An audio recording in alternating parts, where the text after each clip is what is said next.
They don't want a competent young generation coming up. They want you to be afraid. They want you to not go take risks. They want you to not say things. They want you to feel that you need to be anonymous with things. And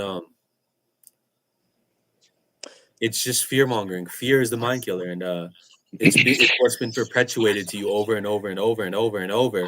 And you can't, like, a lot of people can never identify that common denominator, because the actual way to counter fear is to face it. But there's also a cope way to face it, which is to shell in further, to box in further. They're convincing you to box in. It's funny that you quote. It's funny that you quoted Dune, because I was actually thinking of Dune when Jordan was going off about a potential civil war in the UK, and it would actually be funded by the United States. And I was thinking like a Paul Muad'Dib type character, a Paul Atreides, and there does seem to be like a big religious fervor that goes along with that as well. And again, with the Paul Atreides connection attached to that. I'm a prime. You're missing my point. You asked what have I done for in this war. I've served the self. I'm a selfish person, and you're sovereign too. And I think there's a real loneliness that everyone has to face as a sovereign human being, and that's part of your pact with existence itself. And you have to be an individual. And what ends up happening is you don't become that. You don't actually become anything because you're afraid. Were you addressing me or somebody in the comments? Someone in the comments. Okay. Ultimately, you have to serve yourself, and No, it's like this thing of like, Jordan, what have you done? Have you gone and saved any girls from being raped lately? Like, these guys really do believe that they're in a struggle in like a role playing game that they can have some direct fucking influence over. It's just it's like, it's wild to me. Like, it's absolutely wild to me. But I get it. Well, the best way I can describe it is shell shock. Like, honestly, the best way I can describe it. I'll be honest. That clip is like really traumatic, right? It's it is. It is. Yeah. You're all traumatized. I'm traumatized too. It's very traumatic, and psychologically, you really just have to evaluate. Acting like he hasn't posted gore 10 times worse than that. Well, I've never posted gore in my life. No, not you. Well, no. We also have to consider the fact that this is on the back of that Ukrainian girl getting stabbed as well, and that was just as brutal, but it wasn't as dramatic.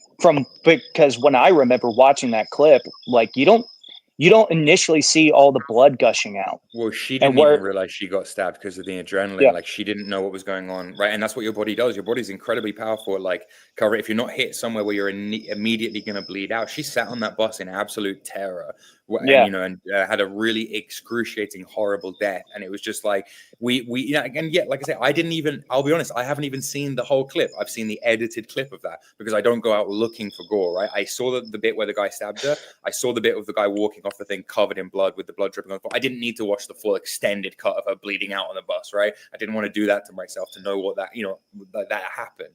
Yeah, but I do think that we live in a world where you guys are watching that shit and you're watching it 10 times and you're watching it on replay and it's like, oh, black people, and it's just like, bro, like a guy who was mentally fucked, he didn't kill her as a political racial statement. Yeah. I agree, by the way, that we can't live with these people. I agree, by the way, that we literally cannot live with these people. I want to make that clear. But at the same time, you're taking one isolated fucked up incident and you're making it this insanely supercharged political thing, and this will only keep happening like this, by the way. So therefore, every murder now is an inherently political murder. Where do you think this leads?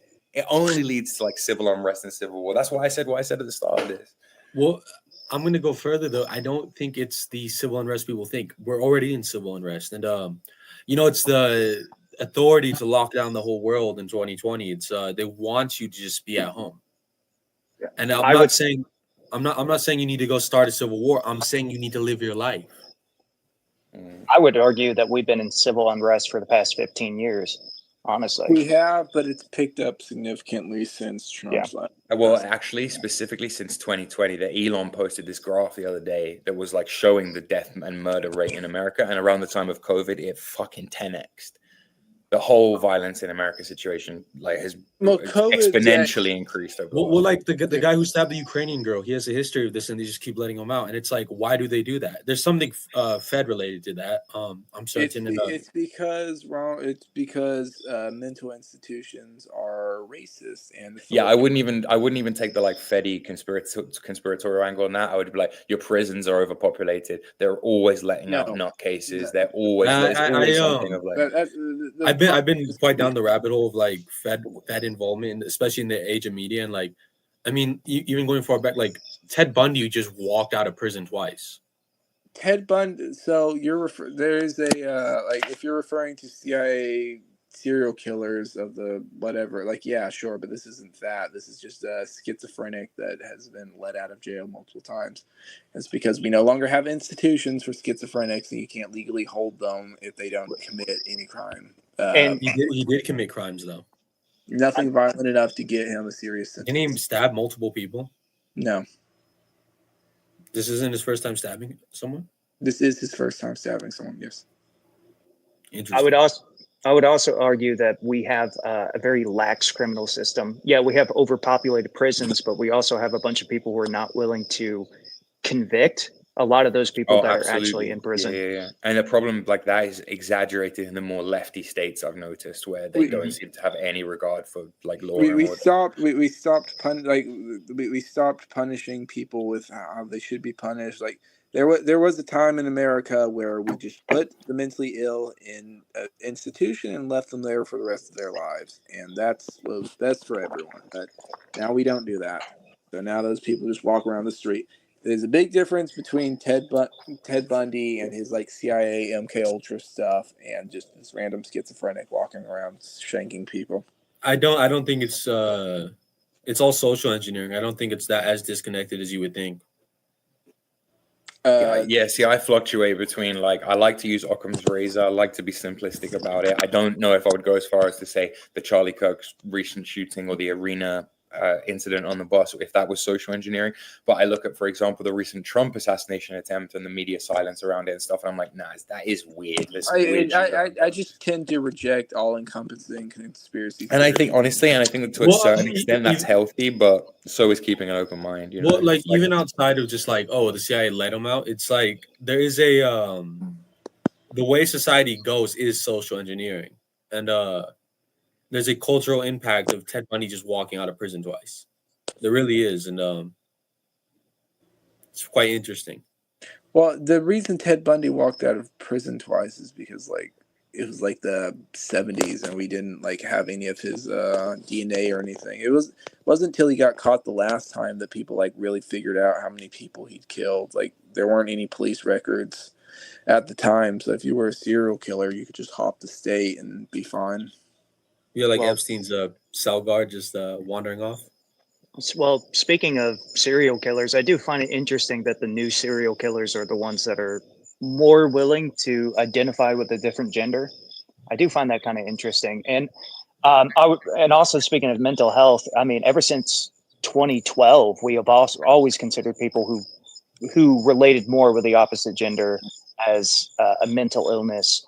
And with all these tragic attempts, I think people are now waking up and realizing that it never stopped being a mental illness, that it always was. This whole acceptance thing is I think that's the biggest revelation for most people, is that we do have some sense of suicidal empathy, and it's just not a good thing. I would also like to posit that the way these types of people reproduce isn't through actual reproduction. Some of them do, but not most of them. It's through indoctrination. Mind virus. Yeah. Yeah, no, you're absolutely right. I mean, frankly, they are mentally ill, and it's been cruel this whole time allowing them to live with their delusions. You know, I mean, we've had studies forever saying that, you know, long-term gender-affirming care or whatever doesn't actually help people. And then on top, I would also like to add on to that we actually, before the Obama administration, we were actually trying to help these people, and it shows that they have a chemical imbalance. So it was like a 60% effective rating that if, let's say, a man identified as a woman, if you gave them testosterone, those inclinations actually go away. Or a female that relates with being male, if you give her estrogen, those inclinations go away. So Dude, that's honestly so obvious. Yeah. The fact that we haven't even tried that.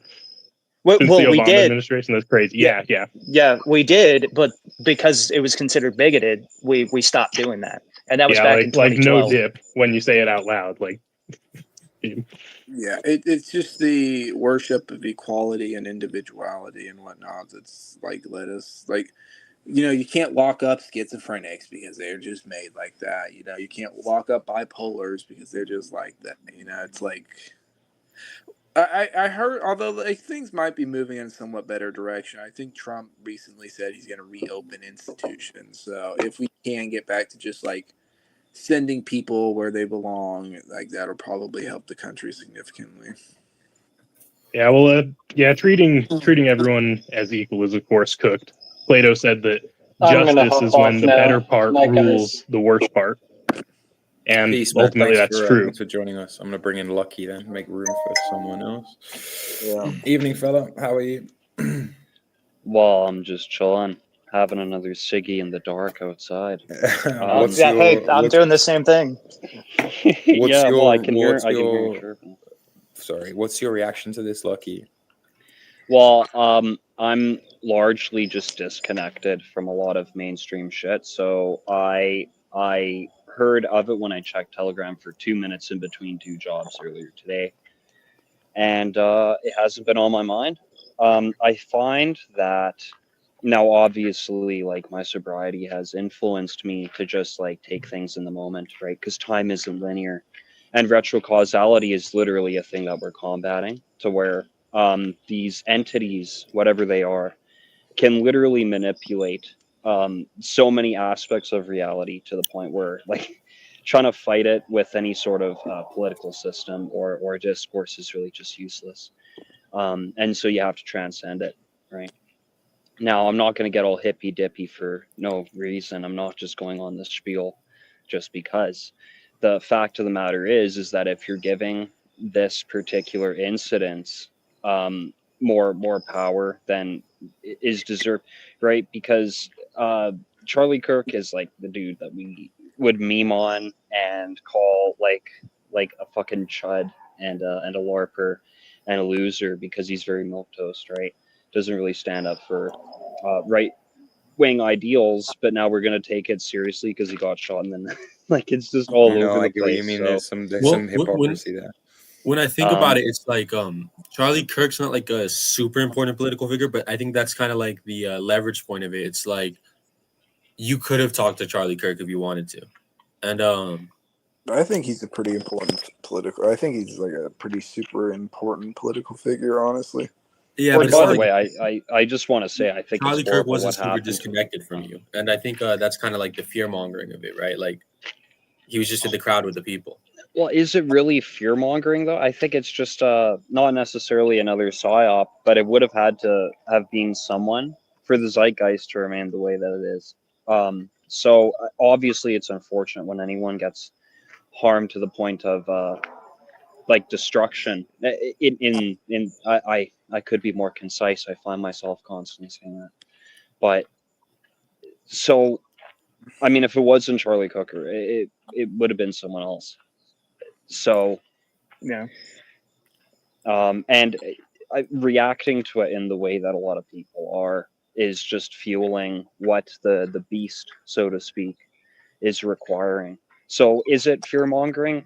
Maybe it's a semantics between George and myself, but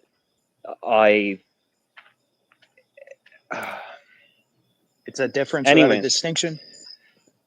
I suppose the fact of the matter is, in my perception, is that this is kind of like a nothing burger because I just don't place myself in such like I haven't been to a political rally since like 2016 Canada wise because I gave up on politics because it's all manufactured, right? So if this is to elicit a response from you, then you have the power to give a different response or none at all. You can act through an action and just not care and carry on with your life and prep to I don't know micro I'm states like of a certain kind, which I will not say because that's a Fed post. I'm fascinated, So like a martyr, like the psychology of someone being martyred, right? It's like that's how this is obviously going to be taken, and like how does it tip, right? I think, I mean, there's the full spectrum of opinions on this, right? There are people saying that politically this is going to open the gates of hell in America. This will be some big tipping point / turning point, pun intended, like, event for America, because it will galvanize so much reaction from the center and push the center so much further to the right. You got people saying that, like, actually this is the death throes of the left, that because Trump is actually so popular and because America is going so hard to the right, the left, this is just a lone wolf radical lefty kind of clutching at straws in the wake of what happened with the Ukrainian girl over the last week or so. Like, I don't know, man. There's many different ways you can look at this. And the truth is, none of us know, right? I understand it's not very sexy. I understand that it's like, people hate nuance. And we like, it would be so much cooler to be like, yeah, this is a Freemasonic blood sacrifice of Charlie Kirk. Or, this is Mossad and they deep state whacked him because they're trying to make whatever. But the truth is, none of us know. Maybe it will come to light in the future. But as it stands, nobody knows. And anybody pretending to know, you should be extremely wary of. In a purely Socratic sense, you don't fucking know, and you should be humble enough to admit that you don't know. That's It's kind just of my further stance. evidence of a sick society and a sick people. Honestly, I think I do know. We're just mentally cooked. I'm gonna head up, and your I best bet is to just not be that. Your best bet is to just be a good, virtuous person. Absolutely. But so many aren't. Well, I'm gonna head out, but I want to make a point. So you're all sovereign. You don't need to survive. You're not going to survive it in the end, anyways. And you shouldn't be afraid in life. Do as thou wilt. I think that's a really good message. I think ultimately letting the shit control your mind is like, you do have to have sovereignty over your own mind and understand how much your mind is being fought for and influenced by other people's spells. And one of those examples is the media, and another one of those is social media. And like, yeah, I think there's a lot in what Noam is saying, as schizo as it sounds. But yeah, sorry, go ahead, Lewis. Oh yeah, I was just gonna say, like, I'm gonna go to bed. I got work in the morning. I would just say, like, just keep your head down. Make sure, just make sure your basics are secure. Like, you have enough food that, like, you don't have to get any for like a week or two if you're in a pinch. Make sure your house is secure and make sure you're in good physical shape. I think that's really all you're gonna need to. Also, like, other things, make sure you have money, etc., etc. But just like, we are heading towards a time of intense civil conflict, not a civil war, and just be ready for that. Like, if you can, like, research the years of lead in Italy. Like, expect something like that. Now, personally, I'm going to bed now. It's been fun. Everyone should go follow my Instagram, which I will post in the chat. Otherwise, thank you for having me on, George. Thanks for the make party, sure Lewis. not That was to- You're all very, very welcome and happy to host you, even if I do feel like you're all shell shocked as shit. And it's hella interesting times. I'm not gonna lie. I couldn't not stream about it, especially seeing as I've been talking shit about Charlie recently. But yeah. Well, you're not the only one that's been talking shit. I mean, the first thing that came to my mind was the South Park episode making fun of Charlie Kirk. Oh shit! Yeah. That came to my mind. Fuck, I'm chain smoking like a motherfucker. Guys, if there's anything else anybody wants to say, if not, I'm gonna wind the stream down. But yeah, good talking to you, and good to get a gauge of like where you're at as Americans. I would say that my first inclination is that this was a political motivated form of violence. I don't believe that it's the quote unquote deep state. I don't subscribe to that. I think it was a person that probably was influenced by leftist radicals speak. It's a form of people being stuck in each other's echo chambers and not seeing a way to cooperate with one another, not able to distinctly talk with one another. And if there was a civil war, that's how it happens. When you can't have a sensible conversation, bullets are the only thing that can solve it. And that's if something like that was going to happen, it would be a breakdown of communication, because there are lots of people. It doesn't matter if you align right or center or left, whatever. There is this sense of a divorce in not just the United States, but just in the West in general, where there are political factions that are fighting with one another, and because they understand something's going to happen and they want to be in control when that happens. And this is one of those outcomes of it. And it is a tragedy. And we have to remember that he left the world with a young daughter and a young son and a relatively young wife. And they have to live with the idea that they can only interact with their dad in sense of recordings. And then when they get old enough, they're probably going to be exposed, maybe too young, of the death of their father. And that to me is a tragedy. Yeah, I agree. Totally. And that is honestly one of the most real takes you can have in this situation, you know, without trying to like get a political point scoring off, which is obviously. I'm not interested in that. Yeah, I'm not interested in trying to win political points, because I understand that we're all peons. We're practical slaves to whatever system that we're a part of, and I'm becoming more and more. I think I've stated this before. I try not to subscribe to any pills, but if you give me any pill, I'm kind of fatalistic when it comes to democracies or republics. Yeah, reject all pills. Yeah. Anything final thoughts, Hector? Yeah, well, I mean, just same thing I've been saying. Like, I really do think it's just another manifestation of a sick collective, but it's not all doom and gloom, because the one thing you do have control over yourself is yourself. Just because everyone else is ill doesn't mean you have to be. Well, you also have to consider the environment that is around you. If you're surrounded by a community of people that are capable of moving on and not succumbing to depression or violence, then you're probably in the best situation than most people. Because I'm just going to say it, most people probably aren't surrounded by that. And I can tell by some in this conversation, or maybe some people in the chat, they probably don't have that framework. And and my advice to anybody watching this or listening to this is to try to build that up. The most important thing you need to do is make sure that you have friends, that you can that you have family that you can rely on, and if you can't, company maybe that you keep. Friends and family are based. Yeah, those are the people. Keep yourself good, keep your circle good, stay healthy. You know, just don't fall to it. That's all.